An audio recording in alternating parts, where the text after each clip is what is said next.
Hola amigos y hermanos, ¿cómo están? Dios les bendiga. Bienvenidos a esta nueva emisión que siempre queremos presentar delante de ustedes, el Evangelio del Santuario. Estudios bíblicos que realizamos en base a textos que tengan que ver con todo el sistema de sacrificios, altares, el tabernáculo, el santuario, todo aquí en la tierra, y todo ello llevándonos al santuario del cielo, para que apreciemos allí todo un evangelio que el Señor preparó para nuestra enseñanza y salvación. Damos gracias que nos acompañen y estamos examinando especialmente el concepto de los altares, y dijimos también que además de la luz que irradia de lo que Dios provee como ser los sacrificios, altares, el tabernáculo o tienda del Antiguo Testamento que Moisés erigió, luego embellecido como santuario por Salomón, cuando él construyó un fastuoso santuario, destruido, luego rehecho nuevamente por orden de Ciro, y allí los varones Zorobabel, Josué, hijo de Josadac, llevaron adelante la reconstrucción de ese templo. Llega hasta los días de Jesús, y especialmente cuando el Señor muere en la cruz, nos cuenta el Evangelio de Mateo capítulo 27, que el velo del templo se rasgó de arriba abajo, de una manera misteriosa, sobrenatural. Lo que da a entender con textos que también enseñan en Hebreos capítulo 9. Pero leamos el texto primeramente puesto acá. He aquí el velo del templo se rasgó en dos de arriba abajo, y la tierra tembló, y las rocas se partieron. A este texto le sumamos otro de Hebreos capítulo 9, versículo 8. En los primeros 7 versículos del capítulo 9 describe el mobiliario del santuario: lugar santo, santísimo, sus muebles y sus funciones. Mayormente los muebles, pero en el versículo 8 nos da una clave, 8 y 9. Dando el Espíritu Santo a entender con esto, con esta descripción de los 7 primeros versículos del capítulo 9, que aún no se había manifestado el camino al santuario del cielo. Ahí la palabra lugar santísimo no es la mejor traducción. Otras Biblias traducen esa expresión directamente como santuario. Que no estaba abierto el camino al santuario del cielo, entre tanto que el primer tabernáculo, también esa es la mejor traducción para esta expresión, es decir, el tabernáculo de la tierra, estuviese en pie. Y luego, a partir de esos versículos, hace comparación entre los servicios del primer tabernáculo y los segundos, aquellos que el Señor lleva a cabo en el cielo con su propio cuerpo, su sacrificio, su ministerio como sacerdote, en un templo celestial construido por Dios, no por mano humana, y especialmente con funciones que llegan hasta los días finales de la enemistad que Satanás tiene contra Dios, en la destrucción de Satanás, sus huestes y todo lo que representa el pecado. Todo ello lo enseña el santuario terrenal, y eso es evangelio que Dios nos presente en representaciones, en figuras, una clara enseñanza de cómo el Señor trabaja y trata el pecado, la enemistad contra Él y contra su ley, y a la vez cómo salva a la hueste de hijos que quieren estar en armonía con Dios, tocados por el Espíritu Santo, enmiendan su vida. Ellos miran al Señor Jesús agradecidos por semejante ofrecimiento de salvación. Ellos aprenden del santuario todo lo que sea menester de parte de Dios para que puedan agradarle al Señor haciendo su voluntad. Pero junto con toda esta descripción de lo que Dios provee, también hay un elemento que forma parte del Evangelio del Santuario, y es el adorador que cuando cumple los mandatos de Dios y lleva una vida consagrada, se constituye en luz, un evangelio viviente. Esto es, en la comunión que el adorador tiene con su Dios mediante los antiguos altares. Estamos hablando de los patriarcas ahora. Este adorador lleva luz, irradia en los que lo rodean. Ese es el caso de Abraham y de Isaac. Miramos en el capítulo anterior cómo Abimelech y su gente estaban impresionados por la prosperidad y la bendición que Dios proporcionaba a Isaac. Lógicamente, Isaac, un hijo de Dios que tenía comunión con Dios, y lo evidencia la construcción de santuarios, el estar en comunión, sacrificando los holocaustos en representación del Cordero de Dios. Miremos esta imagen que nos evoca esos momentos, y así de Isaac, hoy hablaremos de Jacob. La salvación sostenida por la descendencia de Abraham. Como dice el texto, y edificó Isaac un altar, e invocó el nombre de Jehová, y plantó allí su tienda, y abrieron allí los siervos de Isaac un pozo. Y recordamos la historia cuando estos siervos abrían los pozos de su padre Abraham, que habían sido cegados, arruinados por los enemigos filisteos, y una tras otra y otra, y siempre reclamando como propios, hasta que finalmente Isaac hace el suyo, y en medio de esta enemistad y conflicto que Isaac no provocaba, sino la maldad de los lugareños, allí viene Abimelec, el rey de ese territorio, para hacer las paces porque le tenía miedo. ¿Por qué? Porque Dios había bendecido a Isaac. Eso es evangelio. Buenas nuevas, que la gente mire luz y glorifique a Dios por las acciones de los justos que honran a Dios con su obediencia. Recordemos siempre este texto de Mateo 5:16. Lo pusieron en práctica realmente Abraham e Isaac, dos grandes patriarcas cuya vida está testificada en la Biblia como hombres a quienes Dios prosperó abundantemente para asombro de los que los rodeaban.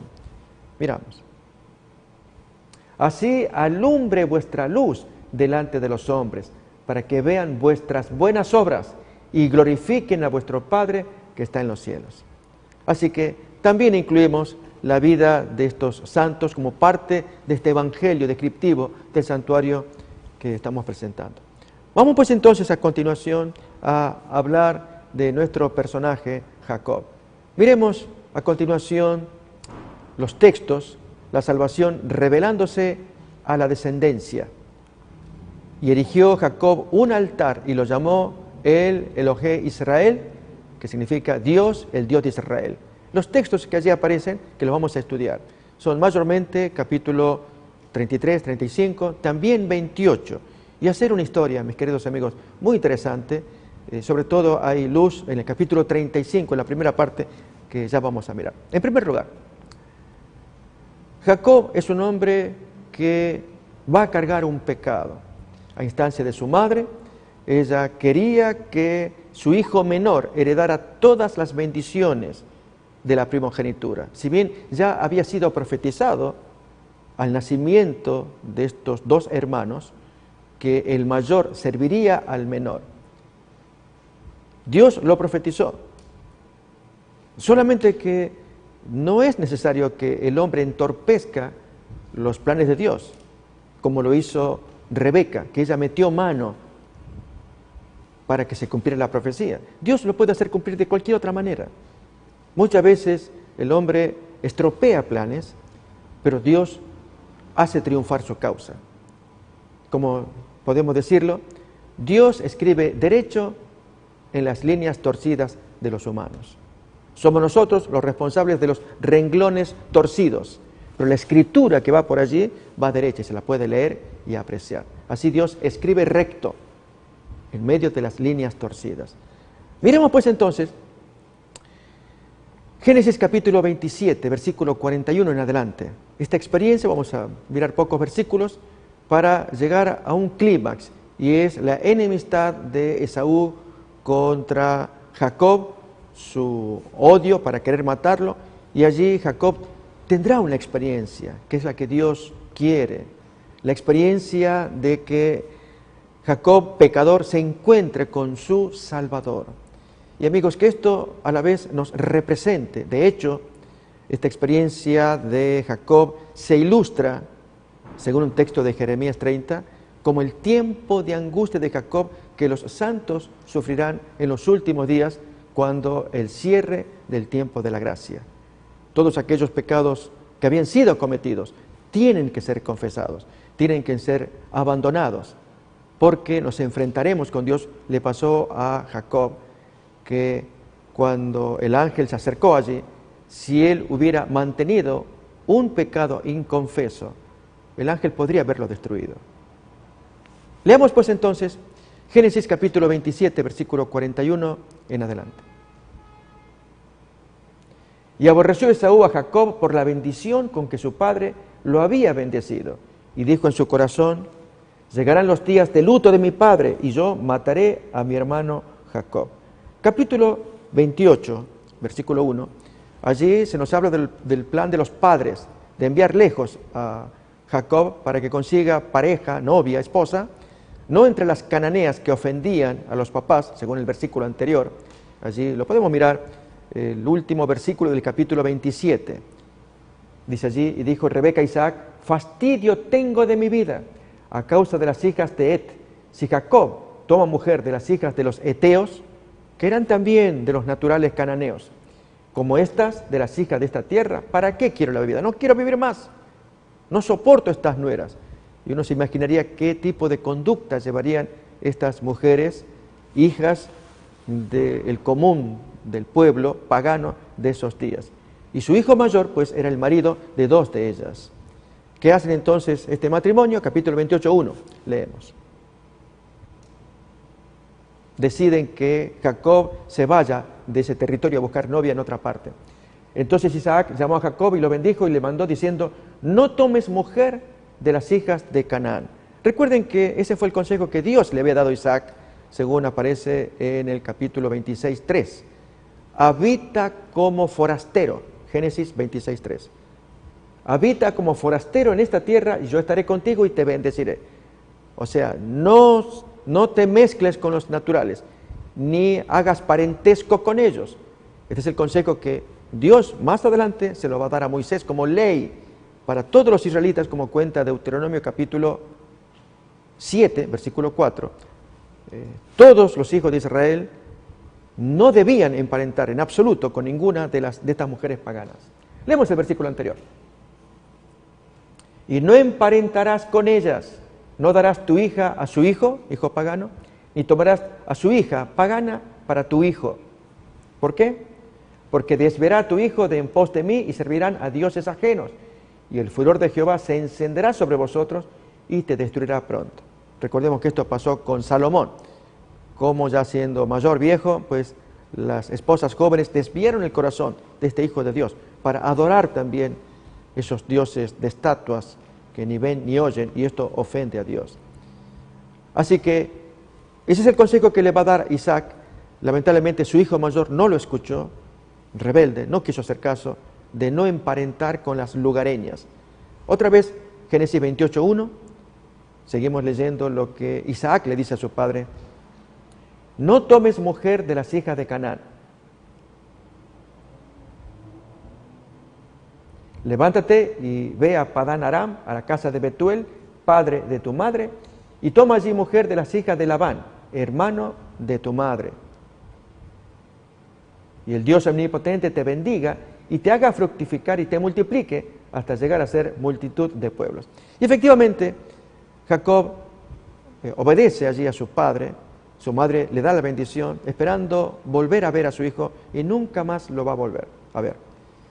Y amigos, el pecado de la madre, que fue quien tramó todo esto, la mentira de hacer creer al esposo que quien les llevaba la comida era el hijo mayor, en verdad era el hijo menor, pero disfrazado como el mayor, ya que era de abundante vello, pues le puso pieles para que el padre, que estaba ciego, ya pudiera palpar, aunque no pudo convencerse del todo por el timbre de voz. Él creyó que era Jacob, el lampiño, pero finalmente aceptó que fuera Esaú y lo bendijo. Y amigos, la madre esperaba ver a su hijo pasada el enojo del hijo mayor y reencontrarse con su amado hijo menor. Nunca pudo hacerlo. Y esto entraña una lección. Saben, amigos, a veces hacemos planes y se pagan caro. Esta es una lección que deberíamos aprender. No planifiquemos nunca hacer las cosas contrarias al plan de Dios. Es cierto que había una profecía que indicaba que el hijo mayor serviría al menor. Esaú serviría a Jacob, luego llamado Israel, y fue así. Y que la bendición de su padre Isaac iría finalmente a Jacob. Pero Dios sabía cómo hacerlo. Y a pesar de que a último momento parece que ya llega Esaú con su casa para recibir la bendición, Dios podría haberlo impedido. Él sabe cómo hacerlo. Pero cuando intervenimos nosotros, queriendo ayudar a Dios y estropeamos sus planes, lo pagamos caro. Sufrimos mucho las consecuencias. Otra vez, el hombre produce líneas torcidas, pero Dios puede escribir recto. Y ahí muestra su misericordia, su perdón a aquellos que piden perdón, su bendición a aquellos que la anhelan, como ocurrió con Jacob, como miraremos a continuación. Bien, Jacob emprende camino y en el capítulo 28 de Génesis, allí, amigos, le surge una experiencia conocida, la del sueño de la escalera por la que suben y bajan ángeles y cuyos extremos, uno toca la tierra, el otro toca el cielo. Y se asustó por el sueño. Pero miren aquí un detalle que vale la pena tomar en cuenta. Vamos pues entonces a mirar esa escena y ciertas palabras de Jacob que van a ser significativas. Capítulo 28, versículo 10 en adelante, y vamos a leer la porción así completa, porque en el capítulo 35 reaparece. Y amigos, qué bonita expresión que Dios utilizará en el capítulo 35, donde nuevamente aparecerá el concepto de altares, ¿sí? Capítulo 35. Vamos pues entonces, leamos capítulo 28, versículo 10 en adelante. Salió pues Jacob de Beerseba y fue a Harán. Y llegó a un cierto lugar y durmió allí, porque ya el sol se había puesto. Y tomó de las piedras de aquel paraje y puso a su cabecera y se acostó en aquel lugar. Y soñó, y aquí una escalera que estaba apoyada en tierra y su extremo tocaba en el cielo. Y aquí ángeles de Dios que subían y bajaban por ella. Y aquí Jehová estaba en lo alto de ella, el cual dijo: yo soy Jehová, el Dios de Abraham, tu padre, y el Dios de Isaac. No dice todavía el Dios de Jacob, como luego será más frecuente el uso de esa triple denominación. Dios de Abraham, Dios de Isaac, Dios de Jacob. Acá no lo dice todavía. ¿Por qué? Vamos a seguir leyendo. La tierra en que estás acostado te la daré a ti y a tu descendencia. Dios lo decidió, aunque todavía no le llama mi hijo, o que Jacob le llame mi Dios. Nos cuentan los textos, por ejemplo, Éxodo capítulo 25, 8, Levítico 26, 11, 12, que Dios quiere morar con su pueblo para que el pueblo sea su Dios, o sea, su pueblo, y Él sea su Dios. Es decir, que haya una íntima relación, un contacto. Vamos a leer los textos, mírenlo, en Levítico 26, versículos 11 y 12.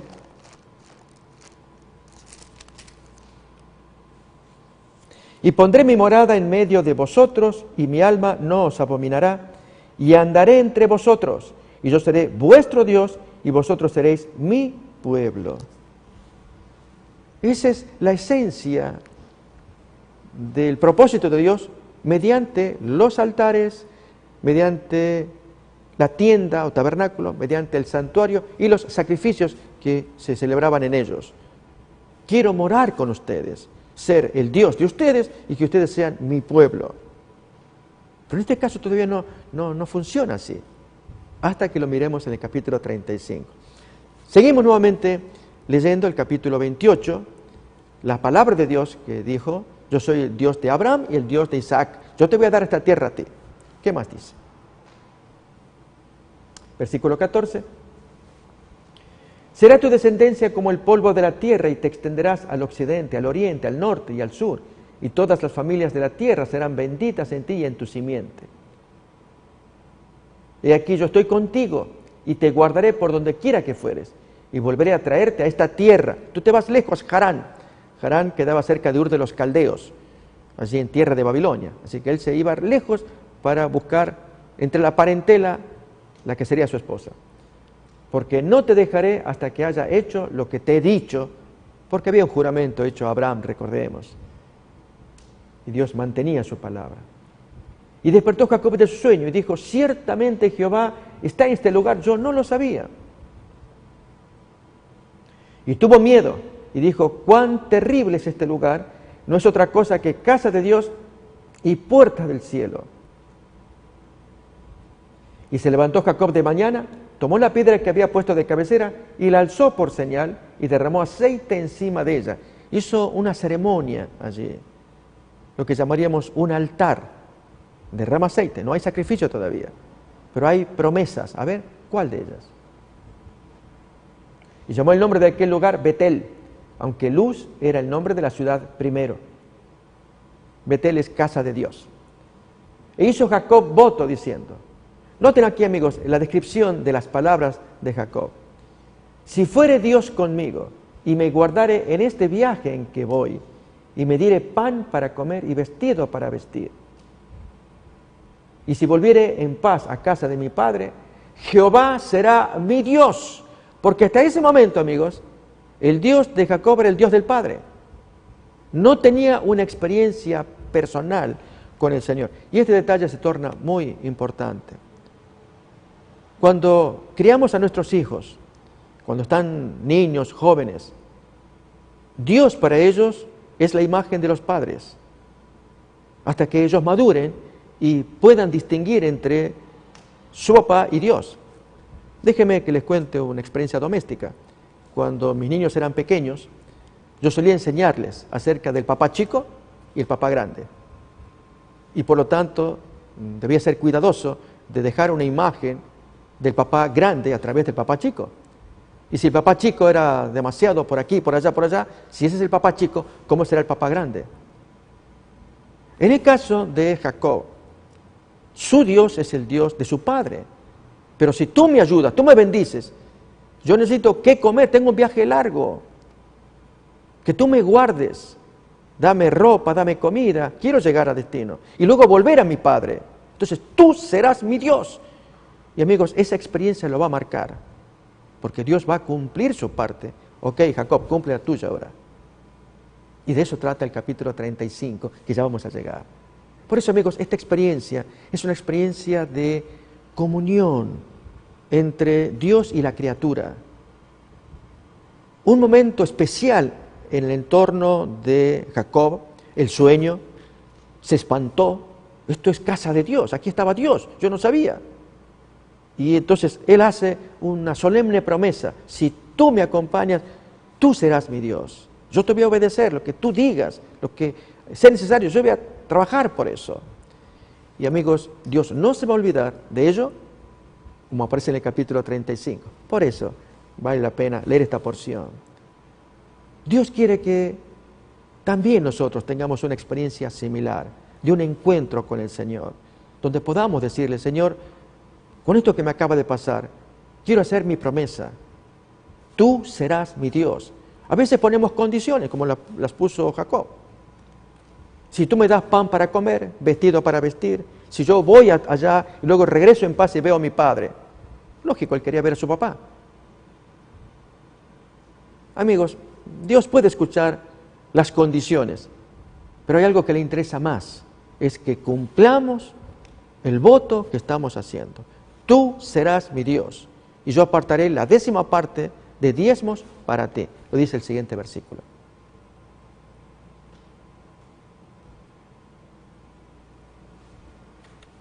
Y esta piedra que he puesto por señal será casa de Dios, y de todo lo que me dieres, el diezmo yo apartaré para ti. Aquí tenemos, amigos, otra evidencia de que el diezmo es tan antiguo y anterior a la ley de Moisés. Acordémonos que ya el mismo Abraham, según Génesis capítulo 14, separó el diezmo y se lo dio a alguien que era desconocido, para él al menos, o al menos el texto no da revelación de que ya se conocían, pero sí conocido en la zona, el rey y sacerdote Melquisedec, y el diezmo se lo entregó. Este es un punto importante, amigos, con respecto a este tema del diezmo, porque hay quienes lo niegan, diciendo: fungió durante el tiempo de la ley de Moisés y que fue bienes y dinero para los sacerdotes. Es correcto. Pero, amigos, el principio que subyace, que es darle al Señor lo que le pertenece, 9 partes son para nosotros, la 10ª le pertenece al Señor. Luego Dios hará lo que tenga que hacer con ese diezmo. De ello da cuenta Números capítulo 18. Pero también el principio reaparece en 1 Corintios capítulo 9, hablando del sostenimiento de los predicadores. Hay una porción muy bonita del apóstol Pablo enseñando sobre el tema. Pero nos concentramos en la experiencia de Esaú, que es el hombre que va a irradiar luz con su conducta, sus errores también. Irradia luz de el amor de Dios, la gracia perdonadora, la restauración y el cumplimiento fiel de las promesas de Dios a los hombres. Bien, lo cierto es que ahora se encamina, va en dirección allí a su tierra, la tierra de Harán, para encontrarse con la parentela. Y conocemos el resto de la historia, amigos. Cuando se encuentra con Labán, que sería su tío, hermano de la mamá de Rebeca, y Labán, que tiene 2 hijas, serían primas de Jacob, y luego entonces que el suegro lo hace casar con ambas. Primero con la mayor, Lea, luego con la amada de él, que era la que él quería, era Raquel, la menor. Una historia que conocemos. A esto se suman peleas de las hermanas entre ellas por generar hijos, y que una fue abundante, Dios le concede que tenga muchos hijos, la hija mayor, la esposa, o sea, la hija mayor del suegro, pero él amaba a la otra que no estaba produciendo hijos. Y entonces allí se genera una situación entre ellas de prestarse las criadas, a ver si con ello atraen el amor del marido. Así que 4 mujeres. Una historia muy triste por, no solamente, mis amigos, las peleas de las mujeres, sino la pelea de los hijos. Y el dolor tan grande que Jacob sufrió cuando 10 hijos le mintieron acerca de la suerte corrida por el hijo preferido, José, hijo de Raquel, a quien él amaba tanto, tanto, y también un muchacho tan diferente de los otros, puesto aparte, decimos nosotros, y que luego lo evidenció cuando grande llegó a ser el virrey allí del faraón en Egipto. Historia fascinante. Pero lo que nos importa aquí, amigos, es el tema del altar. Recuerden, estamos mirando este concepto, ¿sí? Vamos pues entonces a continuación, queridos amigos, a mirar ahora en el capítulo 33, cuando allí Esaú amenaza a llegar, violento como había prometido, y Jacob teme por su vida, teme por la familia, y amigos, se prepara algo, el reencuentro, capítulo 33, y allí miraremos el tema del altar también. Y capítulo 35, que quizás sea la parte medular de esta reflexión, que es la que impresiona, yo espero que les impresione a ustedes como a mí también. Pero vayamos pues entonces al capítulo 33, los primeros versículos, la preparación del encuentro entre los 2 hermanos y la familia del hijo menor, o del hermano menor. Miremos. Alzando Jacob sus ojos miró, y he aquí venía Esaú y 400 hombres con él. Entonces repartió él los niños entre Lea y Raquel y las 2 siervas. Y puso las siervas y sus niños delante, luego a Lea y sus niños, a Raquel y a José los últimos, a quien él más amaba de toda la familia. Y él pasó delante de ellos y se inclinó a tierra 7 veces hasta que llegó a su hermano. Pero Esaú corrió a su encuentro y lo abrazó y se echó sobre su cuello y lo besó y lloraron. Una escena muy emotiva. Y alzó sus ojos y vio a las mujeres y los niños y dijo: ¿pero y quiénes son estos? Y él respondió: son los niños que Dios ha dado a tu siervo. Noten la forma en cómo Jacob se dirige a su hermano mayor.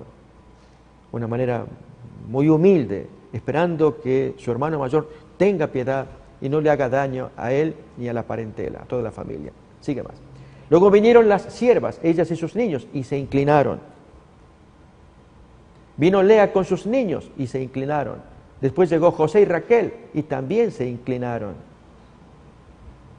Y Esaú dijo: ¿qué te propones con todos estos grupos que he encontrado? Y Jacob responde: el hallar gracia en los ojos de mi Señor. Te pido que me tengas misericordia. Y dijo Esaú: suficiente tengo yo, hermano mío, sea para ti todo lo que es tuyo. Y dijo Jacob: no, yo te ruego, si he hallado ahora gracia en tus ojos, acepta mi presente, porque he visto tu rostro, como si hubiera visto el rostro de Dios, pues que con tanto favor me has recibido. Lógicamente, él temía lo peor. Y amigos, no estamos estudiando todavía y vamos a mirar su encuentro en el río Jaboc de Génesis, el capítulo 32. Un tema sumamente importante. Y es que se aproximaba el encuentro y él se puso a orar y había confesado su pecado y pedía perdón a Dios por haber engañado a su hermano a instancia de la madre. Pero él ignoraba que alguien se acercaba y poniendo su mano sobre el hombro, temió que era un enemigo de la gente de Saúl. Inmediatamente forcejearon, pelearon. Y Jacob tuvo toda su fuerza para poder dominar a este visitante. No pudo. Hasta que el visitante dijo, suéltame, suéltame. Y descubre que era el ángel de Dios. Había peleado en la noche. Y Jacob que le dice, no, yo no te voy a dejar hasta que no me bendigas. Suéltame. Como que el ángel le hubiera dicho, mira, vine a bendecirte y tú no quieres, me voy. No te dejaré. Y entonces el ángel, viendo que estaba tan aferrado, no lo iba a soltar, le tocó una parte de su cuerpo y se descoyuntó. Y desde allí Jacob rengueó a lo largo de su vida. Y entonces el ángel tuvo palabras con él. Les invito, amigos, leamos esta porción porque fue lo que lo habilitó para encontrarse con Esaú. Génesis capítulo 32.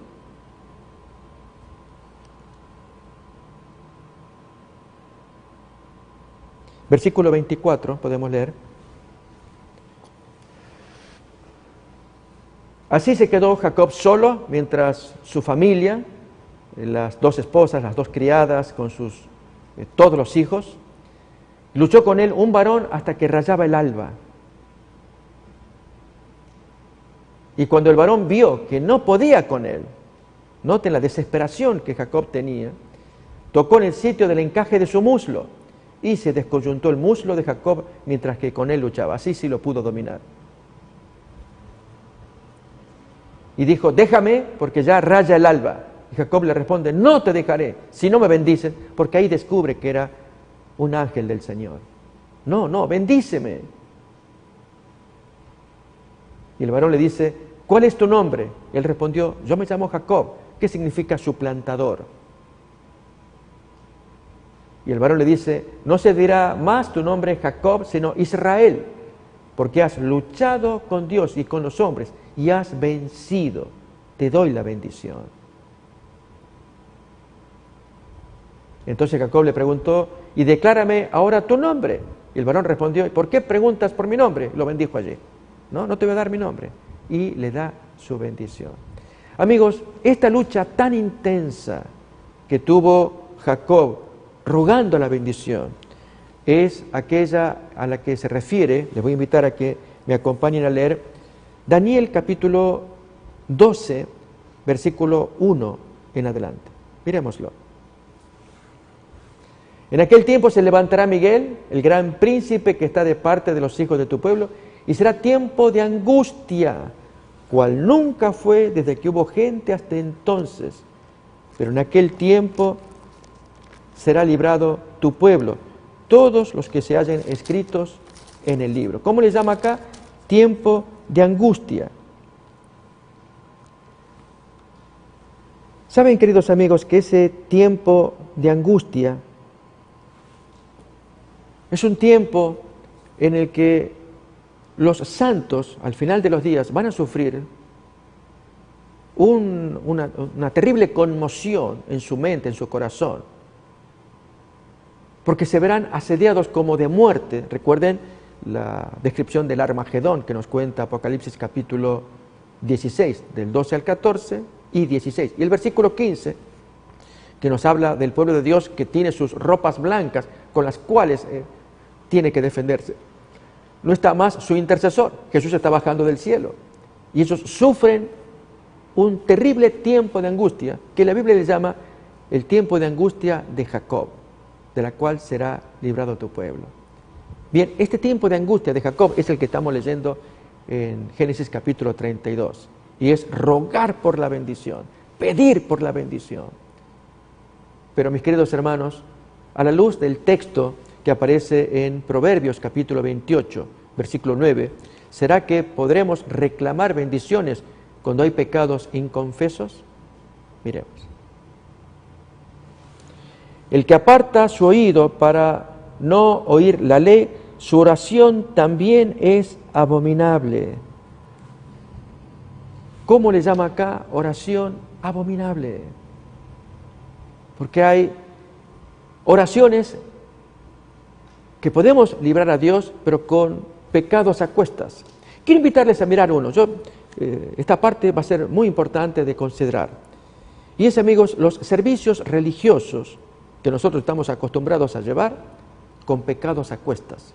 Y a Dios le repugna. Mírenlo cómo lo expresa la interpretación, la explicación que Jesús da del sexto mandamiento en Mateo capítulo 5, versículos 21 en adelante, especialmente el 23. Mírenlo. Dice allí el texto: oísteis que fue dicho a los antiguos, no matarás, y cualquiera que matare será culpable de juicio. Pero yo os digo que cualquiera que se enoja contra su hermano será culpable de juicio, y cualquiera que le diga necio a su hermano ya es culpable ante el concilio. Y cualquiera que le diga fatuo, diríamos en nuestro español estúpido o imbécil, queda expuesto al infierno de fuego. Ahora, versículo 23.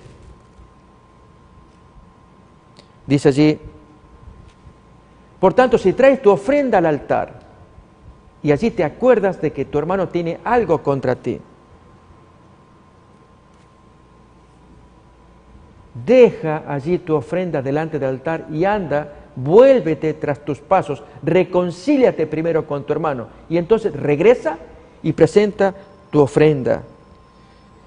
Fíjense, mis queridos amigos, aquí aparece la expresión. Otra vez ponemos el versículo 23. Si traes tu ofrenda al altar. Esto está refiriéndose a cuando realizamos servicios en la iglesia. Si traes tu ofrenda al altar y te acuerdas de que hay problemas contra tu hermano, si él tiene algo contra ti, o aún tú tienes algo contra él, no sigas más con la ofrenda, no sigas más con el servicio, haz tu parte que yo te ordeno, reconcíliate, cumple la ley de Dios en lo que respecta a la segunda parte para que luego cumplas con la primera parte. En la segunda parte es ama a tu prójimo como a ti mismo, y tienes problemas con alguien, reconcíliate. No, es que él es el culpable, él fue el que me ofendió a mí. Búscalo, pacifíquense. No, yo no, él me tiene que pedir perdón a mí. Noten, no estamos cumpliendo la segunda parte, pero queremos cumplir la primera parte de la ley, trayendo la ofrenda a Dios. Dios dice, yo no la quiero, te noto sucio, quiero verte limpio, reconcíliate. Amigos, en el tiempo de angustia, tal lo que hemos leído de Daniel capítulo 12:1, que cuando venga Miguel será un tiempo de angustia como nunca lo hubo en la tierra. Y se le llama tiempo de angustia de Jacob. Mírenlo en Jeremías capítulo 30, versículo 7. Ah, cuán grande es aquel día, tanto que no hay otro semejante a él. Tiempo de angustia para Jacob, pero de ella será librado. Esta es una profecía que se aplicará en los últimos días al pueblo de Dios. Y es que atravesarán un tiempo terrible, así como Jacob, que había confesado su pecado. Y el ángel estaba allí para bendecirlo, y él entendió otra cosa y libraba un conflicto. Pero ahora era pedir la bendición, y el ángel no se la quería dar. Me tengo que ir, no te voy a dar. Hasta que, como no podía, le tocó el muslo, y allí ya Jacob fue vencido, pero recibió la bendición. Así, mis queridos hermanos, amigos, en los días finales, solamente si habremos confesado nuestros pecados, ese tiempo de angustia. ¿Y en qué consiste? No hay intercesor. Satanás remueve todos los malos recuerdos de nuestra conciencia. Pero si están confesados los pecados, no debiéramos temer. Pero si no están confesados, allí hay problemas. Porque Satanás nos puede destruir por causa de pecados inconfesos. Tiempo de angustia de Jacob. Bien, mis queridos hermanos, ahora vamos otra vez a Génesis capítulo 33.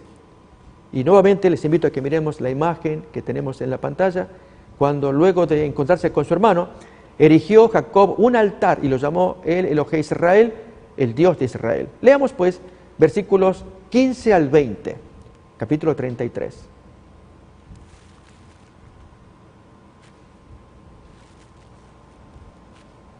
Y Esaú dijo: dejaré ahora contigo de la gente que viene conmigo. Y Jacob dijo: ¿para qué esto? Halle yo gracia en los ojos de mi Señor. Y así volvió Esaú aquel día por su camino a Seir. Y Jacob fue a Sucot y edificó allí casa para sí e hizo cabañas para su ganado.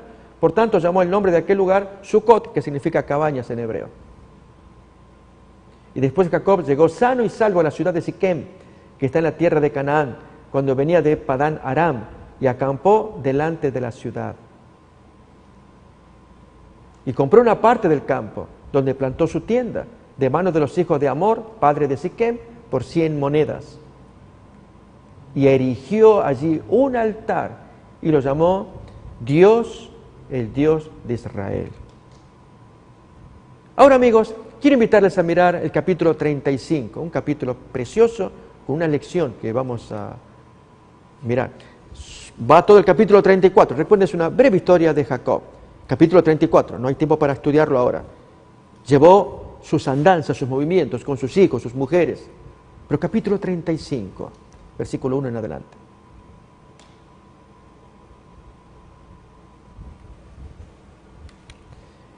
Dijo Dios a Jacob: levántate y sube a Betel. ¿Recuerdan Betel, casa de Dios?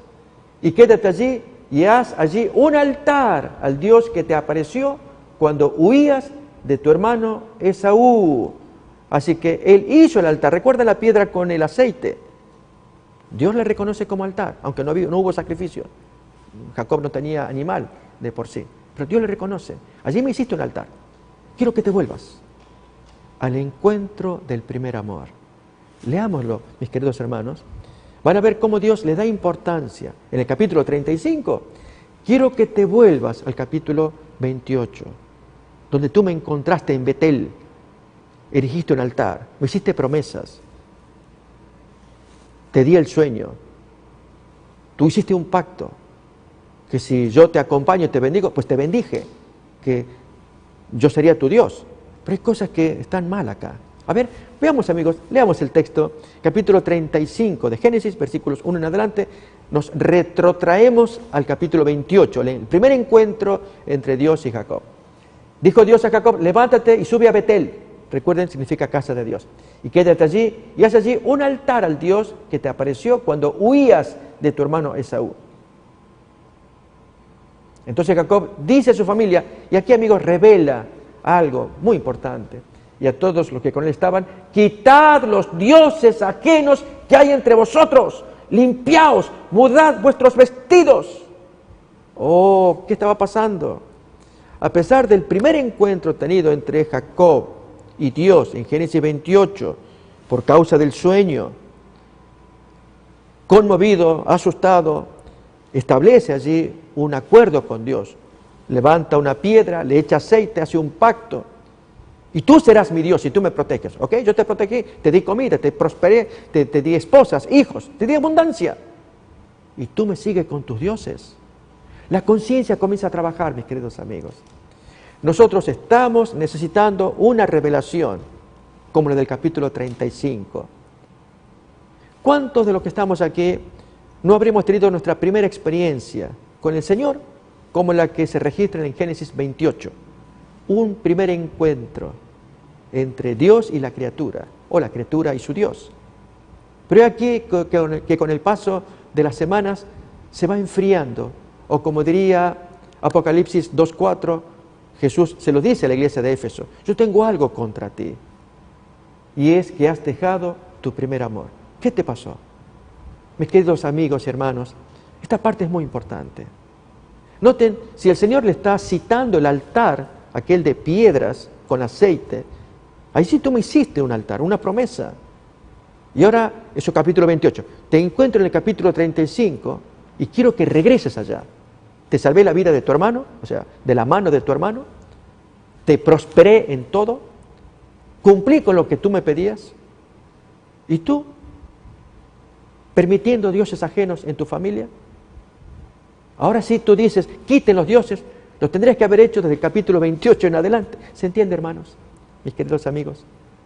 Dios está pidiendo que nosotros actuemos consecuentemente con nuestras convicciones, nuestras promesas que hacemos al Señor. A veces no calculamos cuando estamos o enardecidos, emocionados, y vamos a prometerle y nos arrodillamos y Señor te prometo, y bueno, y pasó la emoción del momento. Al día siguiente, otra vez. Pero Dios no se olvida. Y Dios recuerda esas palabras. Y por esas palabras nos aprieta con amor, nos sigue. Hijo, ¿qué pasó? Porque Dios es amor. Dios le está llamando a usted, me llama a mí. Lo llamó Jacob. Jacob actuó felizmente, ordena a su familia, quiten todos los dioses. La pregunta es, ¿por qué Jacob lo permitió? Pero ocurre, mis queridos amigos, lamentablemente, cometemos errores como padres, como mayores, cuando permitimos en nuestro hogar, ante nuestros ojos, con nuestros hijos.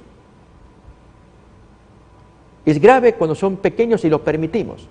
Cuando son más grandes, duelen el alma, pero ya los jóvenes tienen su criterio, viven con nosotros, pero debiéramos ser también terminantes. Hijo, tú no puedes en mi casa practicar lo que estás haciendo. Fornicación, por ejemplo.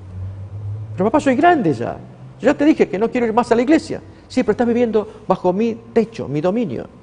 Si tú quieres llevar tu vida, te salte. ¿Ya me estás echando? Tú sabes que no puedo ir a vivir afuera, no tengo trabajo, no. Pero no te voy a permitir que tú, delante de mis ojos, en mi casa, bajo mi jurisdicción, yo no te lo voy a permitir. Y amigos, hay un gran conflicto. ¿O no ocurre eso entre padres e hijos? Padres que son consecuentes, que oran como lo hacía Job, cuando sus hijos se reunían, todos ellos, para celebrar fiestas y traían a las hermanas música y fiestas. Pero el padre, temiendo que hubieran cometido pecado, intercedía ante Dios: Señor, perdónalo, por favor. Y luego el padre hablando con esos hijos. Y Dios lo toma como justo. Mis queridos amigos y hermanos, estamos necesitando recuperar esos tiempos que todos, como padres y madres, podamos reflexionar en estos textos que estamos estudiando de Jacob, Génesis capítulo 35. Dios se le aparece y le dice: vuélvete a Betel, quiero verte allá, quiero que charlemos allá. Y la reacción natural de Jacob, ¿cuál fue? Lo hemos leído: saquen los dioses. Y amigos, debiéramos hacer así. Es posible que no tengamos una revelación como Génesis 35, pero sintamos en la conciencia que está presente. Nuestro Dios invisible nos sigue observando para que cumplamos los pactos y promesas y votos que hayamos hecho de lealtad que incluye a nuestra familia. Leamos pues todavía Génesis capítulo 35, versículo 3 en adelante. Y levantémonos y subamos a Betel, y haré allí altar al Dios que me respondió en el día de mi angustia, y ha estado conmigo en el camino que he andado. Pues si ha estado Dios contigo, obedécele. Tendrías que haber quitado con tiempo todos esos dioses ajenos que permites en tu familia. Y así dieron a Jacob todos los dioses ajenos que había en poder de ellos, y los zarcillos que estaban en sus orejas. Y Jacob los escondió debajo de una encina que estaba junto a Siquem. Había que volver a Betel. Así que allí quedará en Siquem, quién sabe quién, el que los encuentre. Que ahí queden, ya escondidos, sepultados. Y salieron, y el terror de Dios estuvo sobre las ciudades que había en sus alrededores.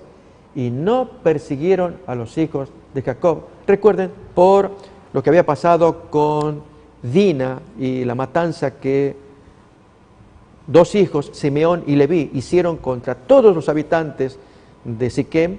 Allí Hamor, el papá y todos allí fueron muertos, porque allí el príncipe, el hijo del rey, pues violó a Dina, la hija de Jacob, y eso para los hermanos mayores fue imperdonable, los mataron. Pero sigue la historia más todavía, seguimos leyendo. Versículo 6. Y llegó Jacob a Luz, que está en tierra de Canaán, esta es Betel, él y todo el pueblo que con él estaba.